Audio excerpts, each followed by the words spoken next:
It's Two on the Aisle with me, Charles Gross, and Leslie Hoban Blake. Tonight, reviews of Spider-Man, Turn Off the Dark, Shakespeare in Central Park, and Klein Daly in Masterclass. Ladies and gentlemen, welcome to Two on the Aisle.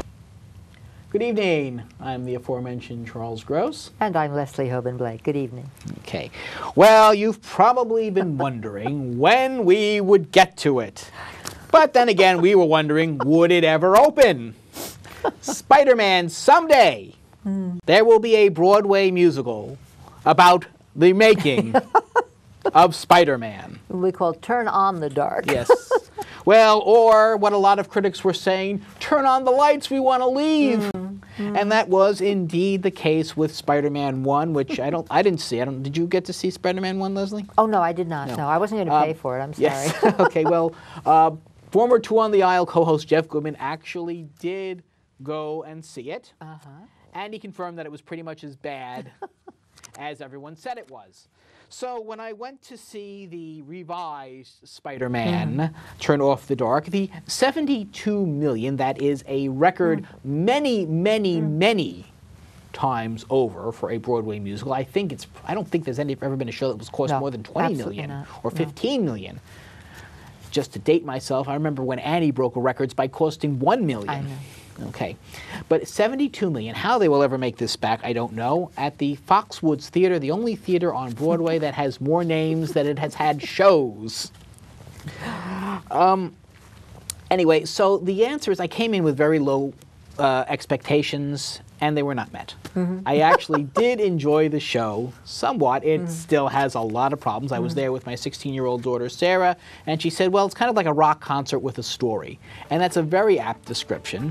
The composer-lyricists are Bono and The Edge from U2, and it does sound like a rock concert, and that is a problem because I couldn't hear any of the lyrics.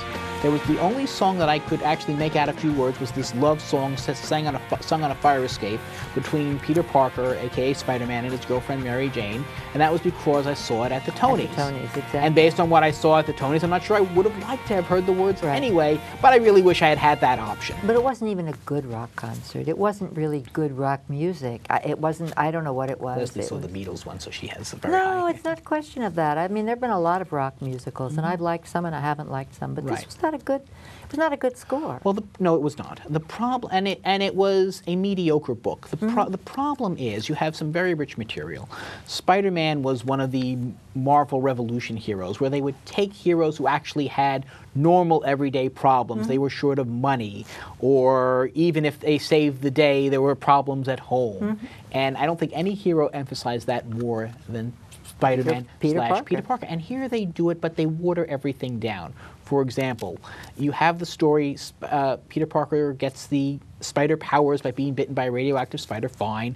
And as you may recall, in other versions of Spider-Man, his uncle tells him with great power comes great responsibility. Well, his uncle doesn't get to tell him that. He dies before that. In other versions, the death has been because Peter let a villain go someone who we could have captured, so he felt a certain responsibility for the death. Now, he still feels that responsibility, but really, there's no reason for it. There's no tie. So the emotional thing isn't there. Mary Jane, Peter Parker's supermodel actress girlfriend. / supermodel. Well, she starts out a very interesting character. You see her at school, and she seems like this very down-to-earth person. And we find out, despite the fact that she's very talented, very beautiful, and then we find out she has an alcoholic father, and there's this wonderful scene that she has with him. And then that's it. Well, don't you think that some of this is because they had a show and then they took so many weeks off and then they tried to make another show, and there are probably bits and pieces that got lost in the translation? And I mean, I'm assuming that's what happened. I'm a diehard Spider-Man fan. I was a Superman fan, and then I grew into being a Spider-Man fan for the same reason. You couldn't have a superhero. You had to have a human being superhero, and all of that. But the problem is that the show is not put together.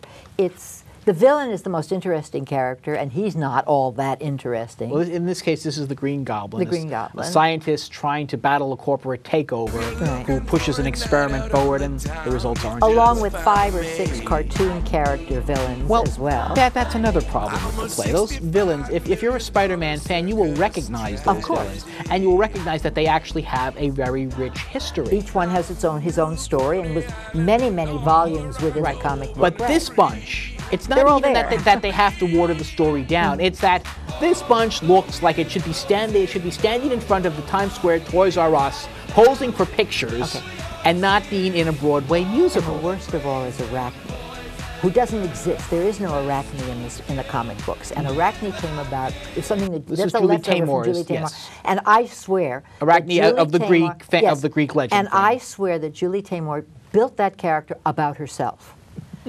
Initially, and she's left in the show, and now she's some sort of spider goddess who looks out for Peter Parker, but that was not what her original role was. And I think there was a Greek chorus that they also got rid of, thank God. They had a number about buying shoes, I think. Yeah, I don't know, but they... I never saw, and I don't think I regret it. Eight pairs for every...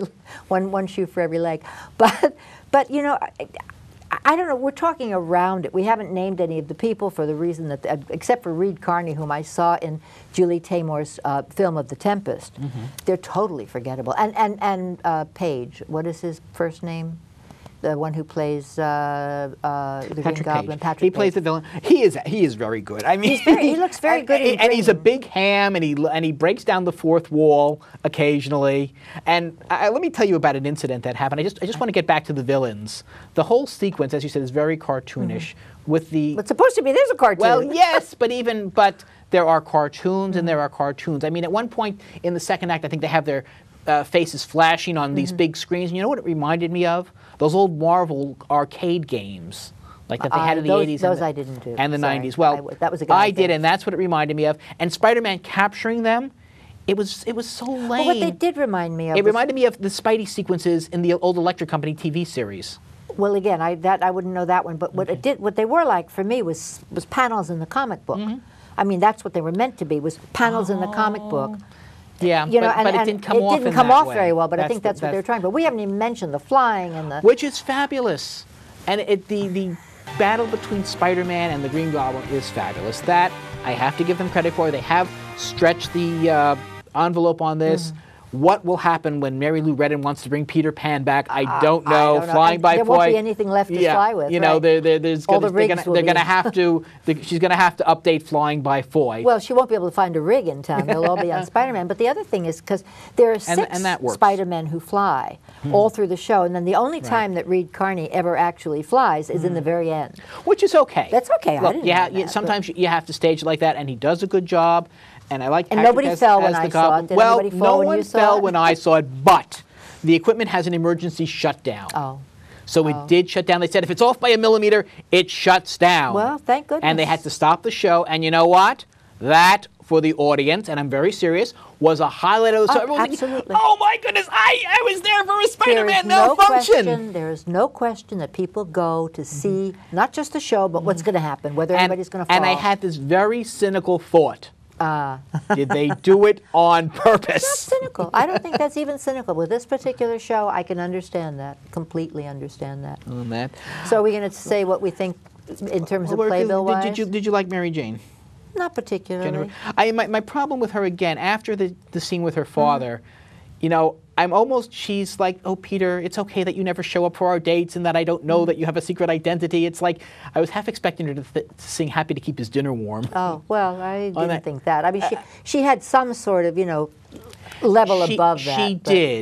She did. But again, you know, all these wonderful characters and all this wonderful potential, and it really wasn't there. Don't forget, we've had 3 or 4 movies now of Spider-Man, yes. So there's almost no one. And numerous TV shows. Yeah, but whether anybody actually read the comics like you and I did, at least there are people, I mean, everybody comes in knowing the story, yes. So it's all the extra ancillary things that we're there for. Exactly. And I would give it 3 playbills, just not because I am. I was bored. But I did enjoy the experience.